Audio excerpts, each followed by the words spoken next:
Hello guys, welcome. Today we'll be discussing about Kerberos, which is an authentication protocol, and I've also written KDC over here because towards the end of this Kerberos you would realize that here also we have got a trusted third party which helps in the creation of the session keys.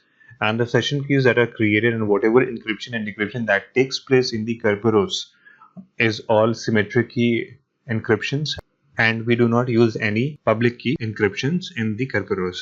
It has basically two versions, version 4 and version 5. In this lecture, we'll be discussing about version 4. Kerberos is basically an authentication service or authentication function that has been developed to support the application level authentication and digital signature. This was developed as part of Project Athena at MIT, and this has got its name from a three-headed dog, which is in the Greek mythology, and this dog is supposed to be a guardian of the entrance of Hades. And Kerberos protocol is called as the Kerberos because it was intended to have three major components in order to guard your network. And those three components were the authentication, accounting, and audit. And as you can see from the slide, that accounting and audit got never implemented, but authentication is there in the Kerberos. So the problem that Kerberos addresses is that it assumes that there is an open distributed environment in which user, which is sitting at a workstation, for example Alice, wish to access services on the server. So here the Bob is treated as a server and Alice is any user that is using a workstation to contact a server in order to access some services, right? And here we would like that the server should be able to restrict the access and may allow only the authorized person to get the services. So here this Kerberos system is working as a trusted third party, and Kerberos is required in such an environment because in this environment you cannot trust the workstation to identify the user that is using and asking for the services, right? So you need to have a protocol or some mechanism in order to identify that which of the users is using this workstation, and you should not give any services to the unauthorized person. Therefore, this system of authentication was developed. In this scenario, the major threats that this Kerberos system has is that any user can get access to the workstation. It is not required that workstation can be used only by one user. So there could be any user that uses the workstation, and now this any user X may impersonate the Alice and may try to access the services that Alice is authorized to have, right? And therefore this is one of the threats, that any user may gain access to a particular workstation and pretend to be another user operating from that workstation. Other thing that a user can do is that user can modify the network address of that workstation and then give you a sense that it is somebody else, or it impersonates somebody else's IP address and thus pretends to be someone else in order to get the access. And the third major problem that it has is that a user may eavesdrop the communication that is taking place and later on have a replay attack in order to have access to the services. Now these three are the major threats, and Kerberos has to be designed in such a way that it has a central control over the exchanges that are taking place. So it is a centralized authentication server, and the main purpose of the Kerberos is to authenticate the user to the server and server to the user. And I'm saying user, I'm not saying workstation. So source workstation is not getting authorized, but the user that is using that workstation has to be authorized. And based on that, the services that that particular user is supposed to get will be delivered to the user, right? So it works both the ways. User get identified by the server and server identifies itself to the user. So for countering these threats, we need to have some security mechanisms as well.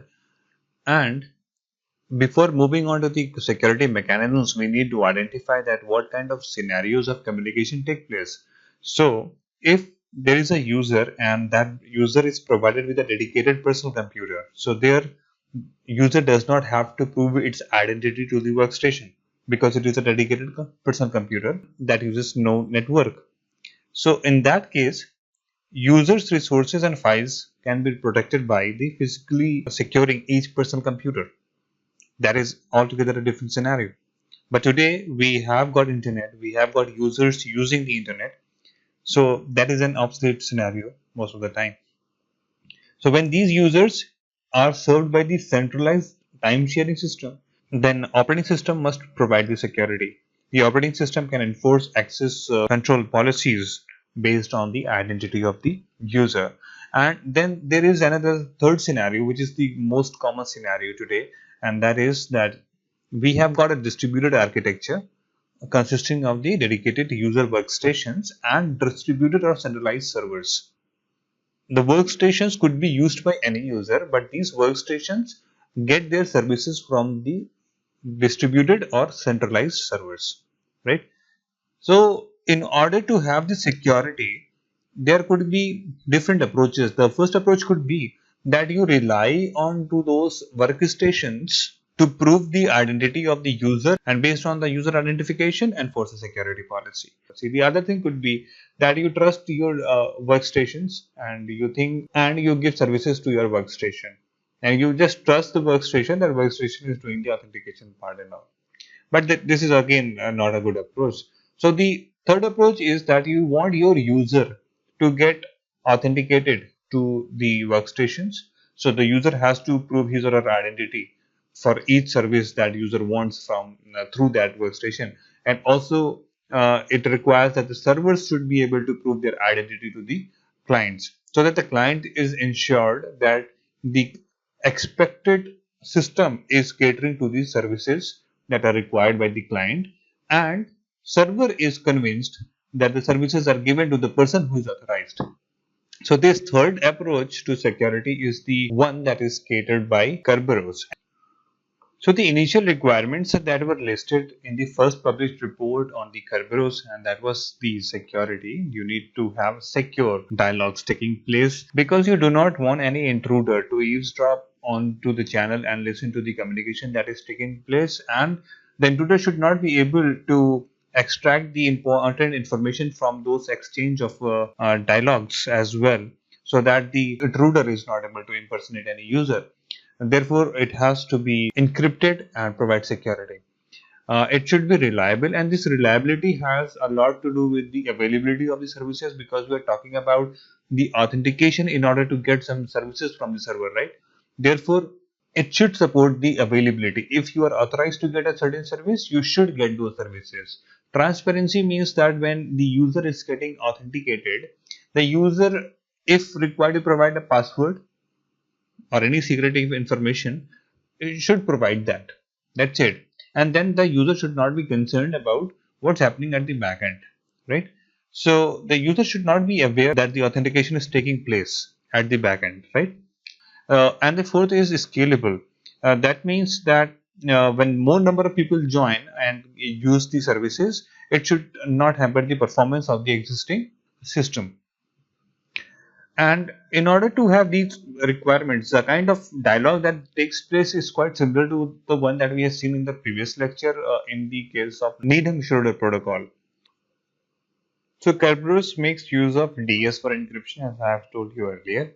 In this Kerberos, we are looking for authentication, and for authentication, whenever a client gets some services from the server, every time the client is supposed to authenticate itself to the server and vice versa. Now, number of clients are humongous and servers are limited. So if this functionality of authentication is kept inside the servers, so it will have extreme load onto the servers, and therefore we need to remove that burden from the servers, and to do so Kerberos proposed an authentication server. So this AS over here is the authentication server. Now look at this diagram. This is very similar to the diagram that we had seen in the Needham-Schroeder protocol, and that's what we are saying, that it's based on the kind of interactions that we had on in Needham-Schroeder protocol. So here this authentication server is the trusted third party. Whenever any person wants to get connected to a server, that person sends its identity and the password and the identity of the person to whom it wants to connect to, and the authentication server will respond back with a ticket, and that ticket would be sent to the server by Alice. This ticket is encrypted with KB, and KB is the secret key that the server shares with the authentication server. So here, after the third step, server is authenticated that this is a trusted system, and this trusted system is using the key that is shared between the authentication server and the Bob, and therefore this message should be coming from the authentication server. And if this authentication server is telling you the address of the Alice and the identity of the Alice which matches with the identity of the Alice that Alice has sent along with the ticket, then Bob is pretty sure that the other person is Alice. This ADA, which refers to the address of the Alice, is a very important component that is kept inside the ticket. And what this component does is that if anybody who captures the ticket, which was exchanged in step number 2, so this could be replayed to the Bob by any intruder who captures it along with the identity of Alice. Now, what this ADA does is when this message is decrypted by the Bob, Bob immediately reads the IP address of the Alice, and it will check the source of this message is Alice or not. If it is coming from intruder, the IP address of this message will be different, right? And the IP address that is written within the ticket is different. So if there is a mismatch, immediately Bob would come to know that this is a replay attack by some other intruder. So in order to avoid such kind of an attack, the address of the source, that is the Alice, is also kept inside the ticket. Now the problem with this method is that this password is sent in open as a plain text, which is not a very secure approach. This could be read by anybody, right? So this is one of the problems with this simple mechanism. The other problem is that every time you are looking for a service with a server, you have to provide your identity and the password. So the idea is that if you are the same user and you have got access to, so say, 5 services, so you should not be providing your identity and password in order to avail all those 5 services. There should be a mechanism that you prove your identity once and you then get all the services, right? And therefore we have to modify this protocol in such a way that you don't have to enter your password over and over again. Number 2, the password should not be sent as a plain text onto the network. And this dialog is called as the simple authentication dialog. In order to avoid the discrepancies in this particular scheme, it could be modified into a secure authentication dialog where there is one more added entity, that is TGS. In the top right corner, you can see the abbreviations that AS is your authentication server, that is given over here. TGS is your ticket granting server, that is given over here. Then TS is going to be the timestamp at which a certain message is generated, and lifetime is going to be the value that signifies that for how long that message will be valid, right? So now we have introduced a ticket granting server. So what is the basic idea behind this is that authentication server is used to authenticate if a person is registered or not, the identity of that particular person, and this ticket granting server will be giving you a ticket of using a certain kind of service, right? So first let's see how the dialog takes place, and then we'll see that how is it improving upon the previous dialog that we had seen. So here Alice would be sending a message to the authentication server where she will be sending her own identity and the identity of the TGS or the ticket granting server that it is looking for. In return, authentication server will send an encrypted message, and that message will be having the ticket. Ticket is encrypted with the help of TGS, as you can see in this diagram. So KA is the secret between Alice and authentication server. KTGS is between authentication server and TGS, and KB is between TGS and Bob. So this message ticket is encrypted by KTGS, so this cannot be read by Alice, but this can be read by TGS. So Alice has to send this ticket as is to the TGS. The other thing over here, important one, is that KA is a secret between Alice and Bob. Therefore, authentication server, when sends this message to the Alice, it encrypts the ticket with the KA, making sure that the ticket can only be received by the Alice and nobody else, because no intruder is expected to know the value of KA, and thereby no intruder would be able to decrypt and get the value of the ticket. Therefore, ticket is not sent as a plain text, but the ticket is encrypted by a secret that is known between Alice and authentication server. So if Alice is able to get to this ticket and supply this ticket to TGS, this in itself authenticates that it is Alice who has got the message from the authentication server. It was Alice who decrypted the message and then extracted the ticket out of it and then sent it to the TGS. So this way Alice is authenticated, right? Other thing that you would notice over here is that this ticket has got the identity of the Alice, the address of the Alice, and identity of the TGS, timestamp 1 and L1. So when this ticket is sent to the TGS, TGS will decrypt it using the KTGS that it knows, right? And when it does so, it will get to the values of Alice. So Alice will provide her own identity along with the service it is looking for, right? So when TGS decrypts it, it immediately verifies that the message is coming from Alice. It will look into the timestamp and it will check the timestamp is TS1. Therefore, if the value at the system's TGS system is more than TS1, that means it is after the timestamp was created. And if it is within the L1 range, then the message would be accepted by the TGS. Otherwise, it would be rejected, right? So lifetime is very important as well. If the lifetime is short, then you have to send a new message to the TGS every time. And new message can only be sent when you are requesting it from the authentication server. So the value of L1 basically decides that how many times the interaction between the Alice and authentication server will take place. So I'll come to this later on. So once this has been done, now TGS will generate another ticket. That ticket will be for Bob, but it will be written back to the Alice. It is now encrypted with the KB, a secret that is known between TGS and the Bob. This ticket is again having the information that Alice wants to connect to Bob. So the identity of Alice, the identity of the service that the Alice is looking for, address of the Alice, and timestamp 2 because this is a new ticket that has been generated. So it has been marked with the time at which it has been generated and the lifetime or the validity of this ticket. So this ticket will be appended with the identity of the Alice and Alice will send this ticket to the Bob. So when it reaches the Bob, Bob decrypts the ticket and immediately verifies the identity of the Alice. Again, you will see that this address over here avoids any intruder to do a replay attack because this address will verify that what is the expected address of Alice and from where is this message coming. If the two things verify, then only Bob is going to accept the request and or provide the service to the Alice. Now, in the previous scheme, we were sending the passwords as plain text. So that was one of the problems over there. In this scheme, you will not find the password being shared anywhere at all. The first two steps are authenticating the presence of Alice based on the secret information that Alice and AS know, right? So you are not sharing the password, but this key, that is KA, is generated with the help of the pre-shared password, and therefore it just tells that the other party knows some secret information that proves the identity of that particular party, that is Alice. So that is the way authentication of Alice is proved, but no physical password has been supplied to the authentication server. Point number one.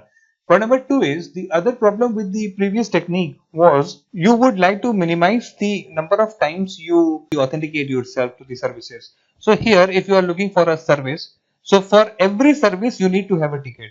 So every service that you want to receive, you need to get a ticket from the TGS. So the ticket that you get from the TGS is basically the blue one and not the gray one, right?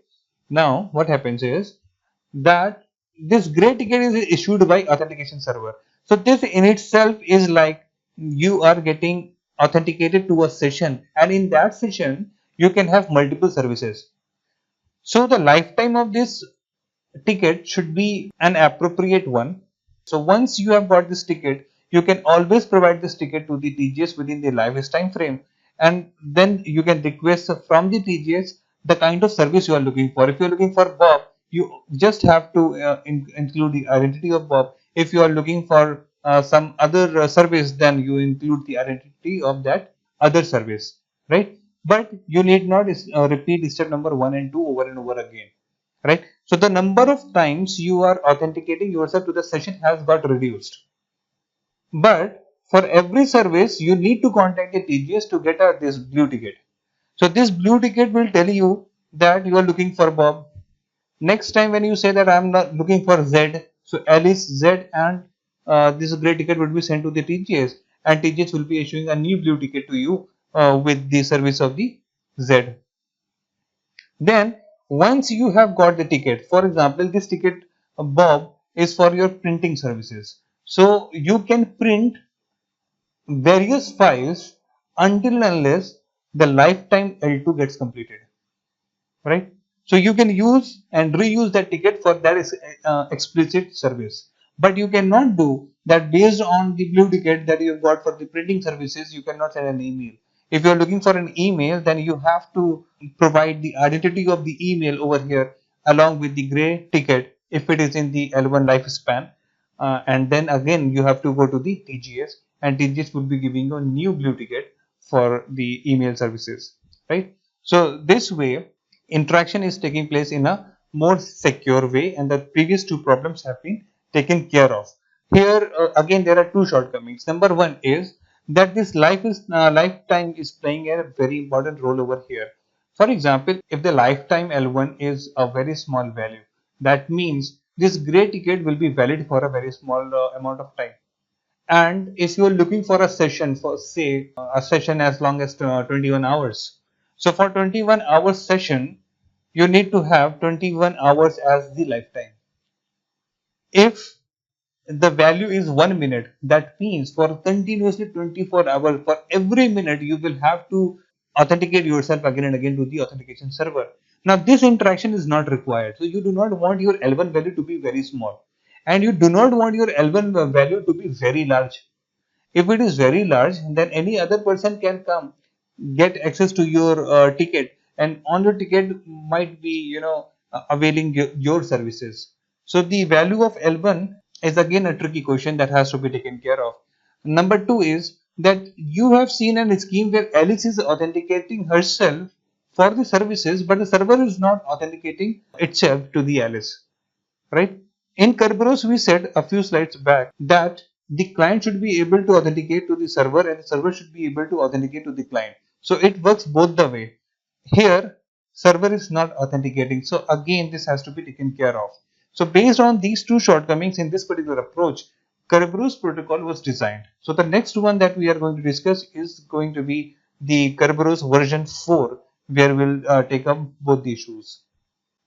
Before moving ahead, let me just point out one more thing, that you will also observe that here when the ticket was given to the Alice, it is still susceptible to the attack, that the person can use the same IP address. That is, you may have the same workstation, but you are a different user than Alice, and the lifetime L2 is large enough that you capture this particular ticket and then send it to the Bob in order to get the services that Alice is supposed to get, because you just have to add the identity of the Alice over here, which could be a comparatively easy job.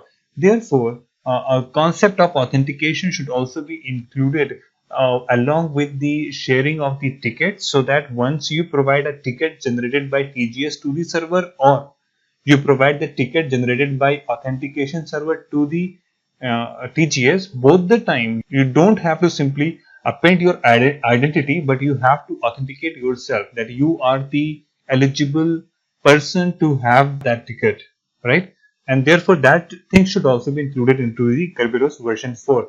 So in Kerberos version 4, Alice would be sending the message to the authentication server, and you will see that in here in message number 1, it includes a timestamp, and this timestamp is required so that our authentication server knows that the message is coming timely, right? At message number 2, you would see that when now authentication server is providing you back the ticket, it is not just providing the ticket, but along with it, it is also providing you the session key between the Alice and the TGS. So this key is between Alice and TGS as depicted over here with the diagram. Along with this, you have got the identity of TGS, timestamp at which this ticket was created, and the lifetime of the value that is contained in the ticket. All these informations are provided in an encrypted form to the Alice, and the encryption key of all this information, including the ticket, is through KA. So Alice would come to know about the session key with TGS, would come to know about that it is TGS to whom Alice has to connect to, and this value over here verifies that it is the same destination Alice was looking for, and timestamp values are here as well. At step number 3, Alice would be providing the TGS with the ticket that it has got from the authentication server. So the gray ticket is sent, and along with the ticket you also send an authenticator, a value that authenticates the ticket is coming from Alice. So that authenticator is given over here with this bluish shade. So here you will be sending the identity of the service that you are looking for, the ticket that you have received from the authentication server. This ticket needs to have a session key between the Alice and TGS, so that when this ticket reaches the TGS knows a key to communicate to Alice. It has got the value of Alice because now it will be verifying that ticket contains the identity of Alice. Is it the Alice that it is getting or not? Right? Along with the address of the Alice, the identity of TGS, and the timestamp at which the ticket was created. So when this ticket is now decrypted at the TGS would come to know about the session key between Alice and TGS. This session key would be used to decrypt the message which is given in the blue background. And when this message is decrypted, the TGS comes to know about the identity of Alice, the address of the Alice, and the time at which this authenticator was created. So this time TS3 should be a time after the ticket TS2, right? So it will again verify this information. So the identity that has been received from this and the identity given the ticket will be verified, and if the identity and the address matches, then the TGS would be accepting this request and providing the further information that you are looking for in order to connect with the service or the server, that is Bob. Now at step number 4, you'll see that TGS would be providing the Alice with the session key between the Alice and the Bob. This session key is given by KAB. So KAB is one of the data members that is there. Then the identity of the Bob is there, which was being provided by the Alice, and the timestamp S4. Because this timestamp is important because a new ticket has been generated by the TGS, which will actually be giving you the facility of connecting to the Bob. Now this ticket also contains a session key KAB, because this ticket eventually has to reach the Bob, so Bob should also know the session key of communication between the Alice and the Bob, along with the identity of Alice, the address of Alice, the address of Bob for verification that it is the Bob who has to communicate, and TS4 for verification, the timestamp at which the ticket was created. Now all these informations are encrypted by the session key KATGS, right? So the session key that is shared between the Alice and the TGS, right?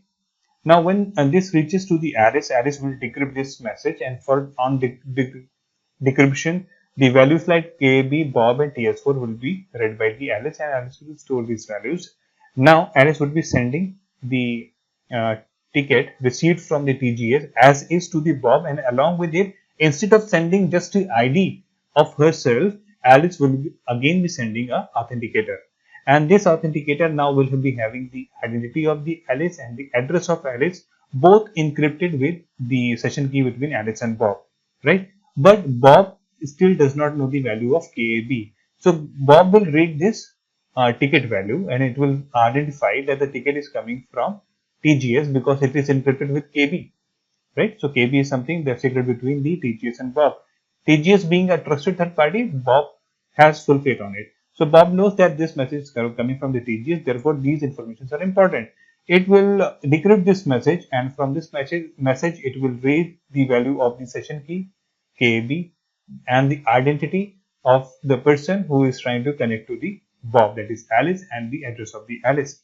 Now once this has been decrypted, Bob knows the value of the session key. This session key would be used in order to decrypt the value that is given in the authenticator function. So this authenticator function will be decrypted, and it will get the value of Alice, which will be matched with the identity that was received in the ticket. If it matches, it will match the address as well, and then it will read the value of TS5, timestamp 5, at which this authenticator function was created by Alice, right? The significance of this TS5 is that if Alice needs to verify that Bob is the server to whom it is communicating, then Bob has to revert back the value of TS5 plus 1, because this whole value is decrypted by KAB, and KAB can only be read by Bob because it is encrypted with a secret that Bob knows. Therefore, it is Bob only who can get the value of TS5. And now when Bob has known the value of TS5, it has to increment it and then send it back to the Alice, as we had discussed in the Needham-Schroeder protocol in the previous lecture. And this whole is encrypted with the help of the session key between A and B. Now this particular message verifies Bob to the Alice. How? Because first of all, it is using the session key that is given in the ticket produced by TGC, and it contains a value that was provided by the authenticator function, which was encrypted using the session key KAB, right? Therefore, in this way, Bob is getting verified to the Alice. So it's a two-way authentication. The initial discussion was authenticating Alice to the services, but once Alice has got the ticket, at the last step, the server is also authenticating itself to the Alice. So this is your Kerberos version 4. As a last note, you will also observe that this Kerberos version 4 is not only authenticating, but it's also helping in the creation of the session key between Alice and Bob, right? And this session key is a secret key which is used in the symmetry key cryptography. So this can also be called as a key distribution center, where this Kerberos system is acting as the key distribution center, that is KDC. Now towards the end, let's have a brief overview of what we have seen so far. So we have seen the Kerberos realm, which consists of the authentication server and the ticket granting server. Then we have got two participants who would be communicating to each other, where Bob is a server that provides a service and Alice is a user. And these entities, Alice and the Bob, are registered to the Kerberos realm, and therefore these two entities would be called as the Kerberos principal. So any service or any user that is registered to the Kerberos realm is called as the Kerberos principal, and when they are registered, their entries will be with the database. This database is accessible by the authentication server. So this server basically looks into the database in order to verify the username and passwords. So the two important things here is that all the users should get registered, and when they are registering, their identity and hashed passwords should be stored into the database. And similar is the case with the servers, that all the service providing servers should also get registered to the Kerberos realm. These are the two principal requirements. Once this is done and Alice is looking for a service from the Bob, then Alice would send a request to the authentication server that it needs a ticket in order to get the service. So it requests the ticket from the authentication server, which then verifies it from the database that Alice is the person or not, and then encrypts the ticket and the session key by a shared secret between the Alice and the authentication server. So once Alice has got the ticket and the session key with the TGS, it contacts the TGS looking for the ticket for the services provided by the Bob, and then TGS will give back the ticket and the session key with the server, and then Alice contacts the server and server provides the services, right? So this is the overview of how Kerberos is working. But what if there are two realms and Alice is looking for a service that is in another realm, that is realm B? So here Bob or the server is registered to realm B, Alice is registered to realm A. In this case, what happens is that all the TGS should be registered to the other realms. So Alice would get this service only if this realm B TGS is registered with the realm A TGS. Therefore, it should have the entry for this TGS, right? So in this case, what happens is Alice would be contacting the authentication server, and it will tell that it is looking for the local ticket granting server. it will get the ticket for the TGS. It contacts the local ticket granting server, and it tells the TGS that it is looking for a remote TGS. It gets the ticket for the remote TGS, then it contacts the remote TGS and looks for the ticket for the services from the specific server, that is Bob. It gets the ticket for the remote server, and then it requests the remote server, that is Bob, for the services, and those services would be rendered by the Bob. So this way the realms interact with each other. Yes. So this is all about Kerberos. There is version 5, and for version 5 I want you to study, find out the difference between them, and then I'll discuss it in the online interactions. Thank you.